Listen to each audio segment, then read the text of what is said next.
Hello folks, we are halfway through the week and it is time for some more hobby nightmares. If you like what I do, the subscribe button is down below. Also, the Patreon button is down below if you want to buy me a beer as we go towards the weekend. And lastly, Composite Games are running a lovely big old raffle or prize draw, as we used to say in the US, for £400 worth of their stock of any games, anything that you might like.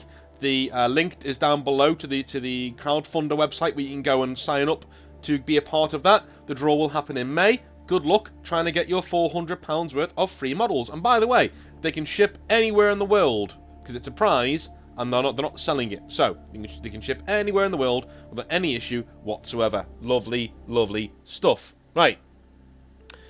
Today's Hobby Nightmare, well, Hobby Nightmares, won't be too long because I cherry-picked two out that I thought read quite interestingly, and to be honest with you, I'm really busy, so I'm fitting this in around my day of marking essays, getting my kid and my grandpa sorted out. So it is a busy day. As we go towards the weekend though, tomorrow, I'm really looking forward to tomorrow's video because I'll be doing my least favourite chapters video. I'm unsure whether to actually use Space Wolves in that or not, because you've all heard me go on about Space Wolves so much. So I might put them in, I might not, or I might get an honourable mention, we'll see. And then on Friday, we will be doing, let's have a little look and see who won the vote for our Friday video. I have a funny feeling it's going to be, I think I know which one it's going to be, but we'll see. I think it's going to be characters. It is characters. So we'll be doing characters on Friday and for 10th edition, and weapons on Tuesday next week. So what we're going to do, as we look through 10th edition as news is coming out, we're covering it as it's coming, you know, as we're getting to read it. So that'll be on Friday. We'll be going over characters, and then on Tuesday next week we'll be going over 10th edition weapons and what they're going to look like. Anyway, moving on to our first hobby nightmare. Isaac says, before I say this, I want to say I know some things I did in this were very stupid, possibly putting my life in danger. Ooh, that sounds alright. I have now set new boundaries when meeting players I haven't met before. Also, here in the Western United States, because things are so spread out, the idea of giving a stranger a person a ride is not as uncommon or strange as it perhaps is in the UK. Yeah, that's not something that people get a lot. Okay, so when I was in the States too, when we were on the way to Indiana, places like that, just for a day trip in the car, there would be a lot of people on the side just asking for a ride. Because again, what people don't get in the UK and in Europe as well is how massive the US is in terms of spaces between large towns and cities. In the Midwest, and even on the West Coast or anywhere really, the absolute distance between places is astronomical. So, you know, you do get your densely populated areas. Don't get me wrong; they're all over the place actually. Especially if you're living in like the Bay Area or the New York City area, or you know, you can get anywhere that you really want on a train. But if you're going from like say, you know, Chicago to Indianapolis, yeah, you're driving for a long time. That is a long-ass trip.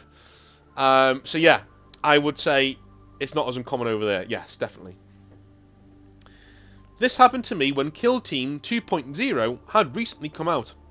I hadn't gotten a game in with some friends in a while, and I was itching to get a game in with somebody. I was a part of the Game Grid store Discord, local game store near me. I saw someone asking if anybody wanted to play some Kill Team. So, I agreed to meet him at the store and play. I was pretty excited because I had played just a few games of Kill Team and was really enjoying it so far. Alright, well, so far so good. I arrived at the store before him and set up my tiny little toy soldiers. I had brought the Grey Knight Strike Squad Kill Team. After like 5 minutes, he came out from the bathroom. He had been there the whole time. I guess he had just been in there a while. Now, I almost never judge someone based on their appearances, but it's important for the story. He arrived in a stained Walmart work shirt. There is a Walmart 1 or 2 blocks away. This is also important. So I figured he had just gotten off of work and walked to the game store. No problem there. After that, everything actually went well for the most part. He was extremely excited about my Grey Knights, seeing as he had brought his 1,000 Suns. He then, for 30 minutes, told me the intricate lore for his custom character and warband. I don't mention anything because everyone is into this hobby for different reasons. I may be more focused on the game side, but maybe he's a huge lore buff. Alright, that's good. Good on you, man. I mean, 30 minutes is a bit excessive, you know? Especially, like, if you're playing Grey Knights, because I know Grey Knights are quite strong in kill team, so you'd be sitting there thinking, he's telling me this lore and they're about to last all of 10 minutes. In this kill team game. Throughout the game, however, he felt very off in ways that made me very uncomfortable.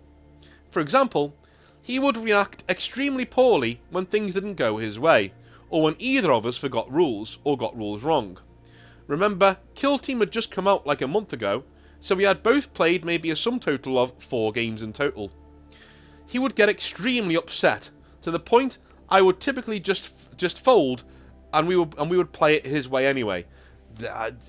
Oh, this is a sticky situation. This is a sticky situation. So, on one hand, you shouldn't be letting this guy get his own way, because it's only going to lead to more bad behaviour in future. And on the other hand,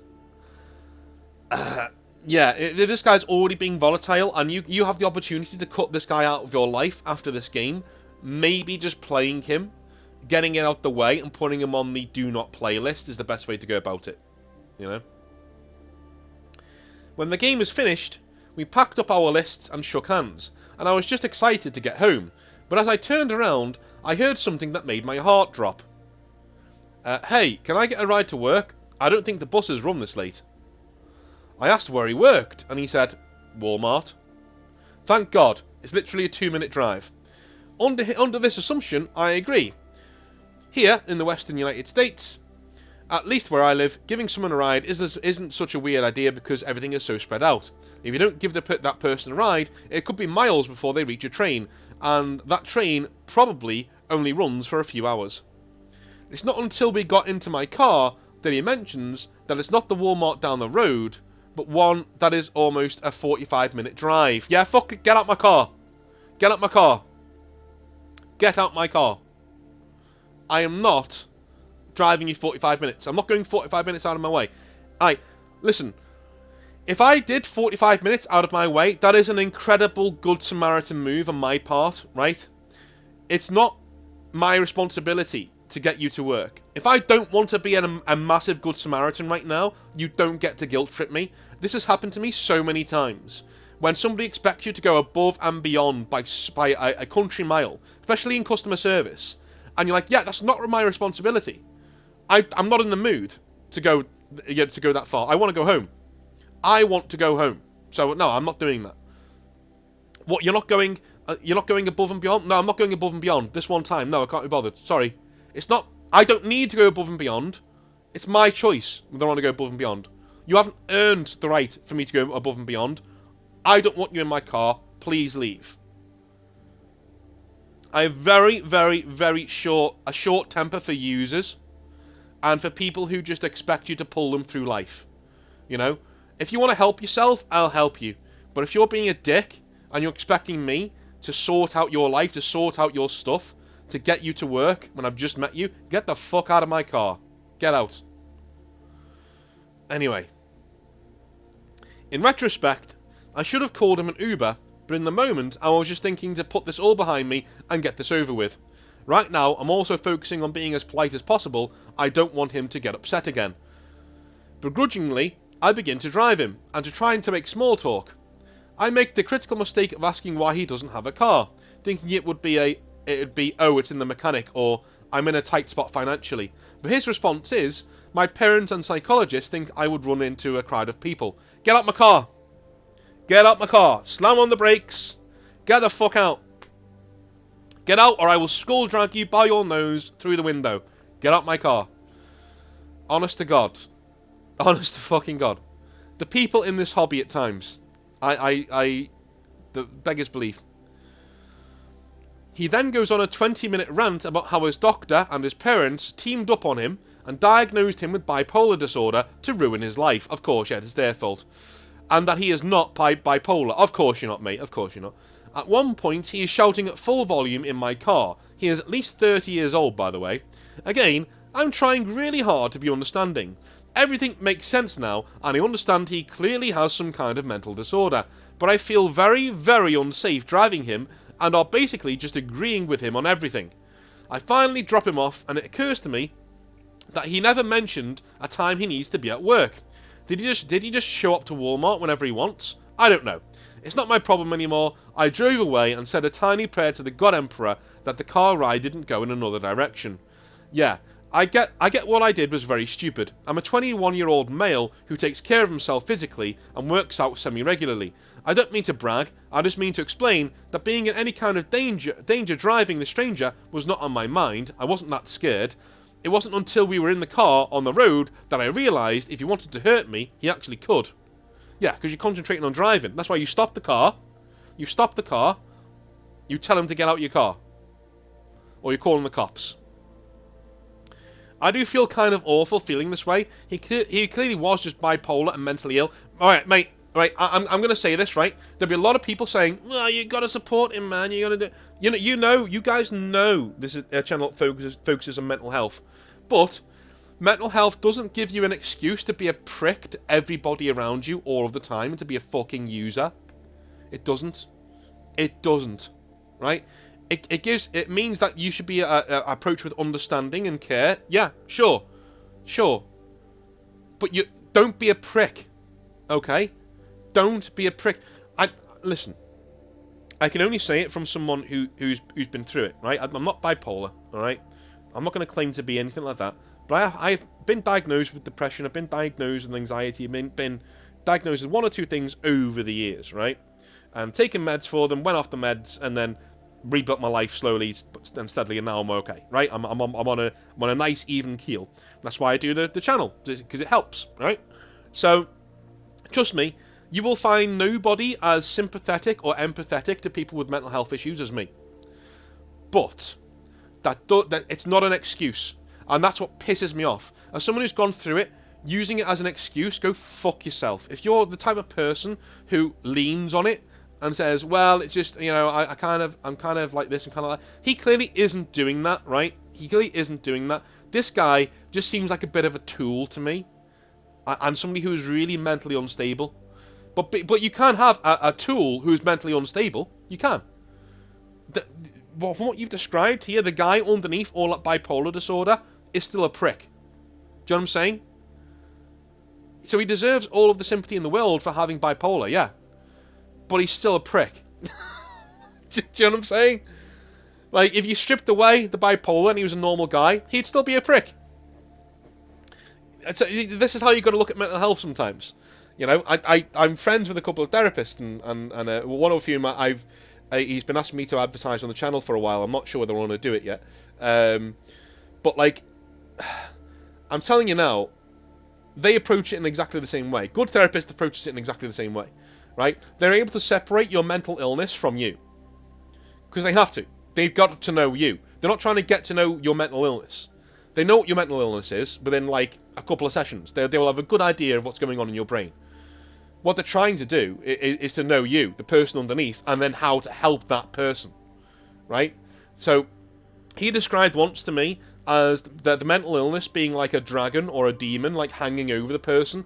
I'm not trying to get to know that guy. I'm trying to get to know the guy underneath the demon, right? I'm trying to get to know that guy, so I can help him dispel the guy above him, right? And that's exactly how I'm approaching this. Like, this guy, you need to separate the bipolar from the prick that the bipolar is happening to, dude. You need to give yourself a break. You need to give yourself a serious break. This guy was a douche. Bipolar or no, this guy was a douche. But yeah. And by the way, helping people is never worth, right? Never, well, unless it's a life or death situation, right? Helping people is never worth risking your own safety. If someone says, hey, you just met him and he's giving you the GBs, he's making you feel nervous, he says, hey, can I get a lift to work? Say no. Say no. No, I can't. It's a 45-minute drive. I've got to go, man. Like, I've got to go with my parents and make something up. I've got to go get my girlfriend. I've got to go see my parents. I can't be late, right? But don't drive somebody for 45 minutes for no reason.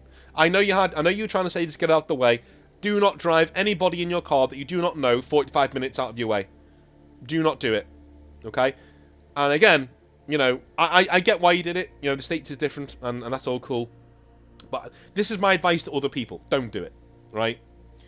Okay? Especially if you're getting the heebie-jeebies. Walk away. Anyway. Oscar Mucker says, greetings again from across the pond, Mr. Exile. I have a D&D story for you if you're interested. I am. My best friend, who is like a brother, introduced me to D&D many years ago, and we had a laugh as my first character I ever created had such low intelligence. He actually didn't know how to read, which led to many hilarious moments in the party. After another campaign, we broke off for a while. We came back to a new campaign, and boy, was it amazing and probably the most fun I've ever had playing D&D. I can add pictures as well. That's the only way to do it justice for how well he set up this world. He created a map using dice to randomly add geography and cities. We had a few major factions with the Dragonborn, the generic humans, elves, etc. I had written the lore for the Dragonborn nation to be loosely based around the Mandalorians of the Old Republic, with their emphasis on combat prowess, strong armour, basilisk riders, think armoured Dragonborn and fell beast from Lord of the Rings, and more importantly, how their society was ruled. I used to do a lot of drawing, and I had accidentally drawn the symbols for each of my sub-factions, the lore for each of their leaders, as well as a map of my character's main castle, which we even fought at when it was besieged by the main villains. Man, that shows like a really good DM. He sees that you've made something really cool, and he says, "I'm gonna play something there," so he gets good use out of it. Good lad. He even used that drawing. Oh, here we go. He even used that drawing and the knowledge of the layout to make that battle the single best moment we had ever had for my character's story arc. My character was the ruler of the Dragonborn people, and so that was my faction, and the other players controlled the humans, elves, and another race I cannot remember at the moment.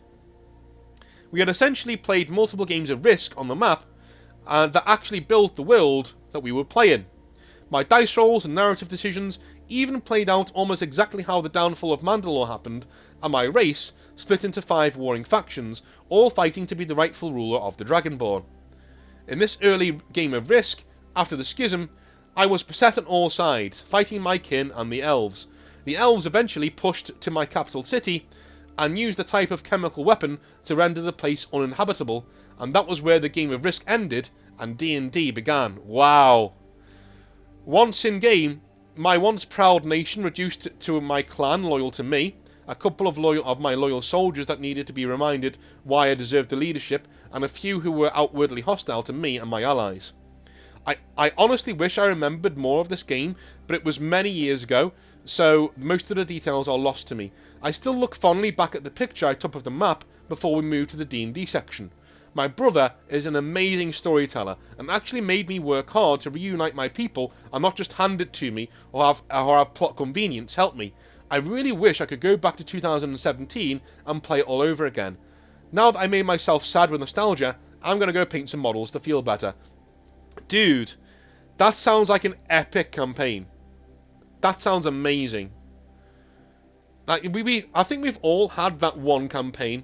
Mine was in university, but we've all had that one campaign that just hit every single note really well. You know, they hit every single note that you want to do really, really well. And that world building technique, that's been used in Warhammer 40k as well, or at least a Horus Heresy game. What was it called? Dark Heresy campaign that I read about a while ago, and that was an Imperial Guard regiment, and the characters die every week until you have one that survives. And when there was one week where everybody on the table had one character who survived, and that was the character that they went with going forwards. And it just taught them how dangerous this world was and how dangerous the story was. There's nothing better than narrative harmony, ludo-narrative harmony, right? There's nothing better than that when the world itself is reacting and interlocking with your own game mechanics, and the game is allowing you to express yourself in that way. That's why I don't think D&D is a great game. It's not. To me, it's not really a great game. It allows for too much wishy-washy bullshit for me. They've not got that many hard and fast rules. And one of my real bugbears on RPGs is at the start of the RPG when somebody says, "Oh hey," in the rule book, if the author says, "Oh hey, any rule you don't like, just discount it. The main rule is having fun, so, you know, be here to have fun." Then why the fuck did I buy your book then, dude? Why did I buy your book if I can just discount all of the rules? You need to write rules that are really, really, really, really, really hard to break and take advantage of. That's your job. Don't just say, "I haven't done my job, so you do it," at the start of your book. It's ridiculous. Don't do that, right? That's like Games Workshop saying, I know Games Workshop say that the most important rule is having fun. That's great. But just imagine Games Workshop at the start of their rule book saying, "None of these rules matter, guys. Make up your own rules." No! I've just paid £35 for this fucking rule book. How about you make the rules? How about you do your fucking job? How about that? Right? One game designer to another.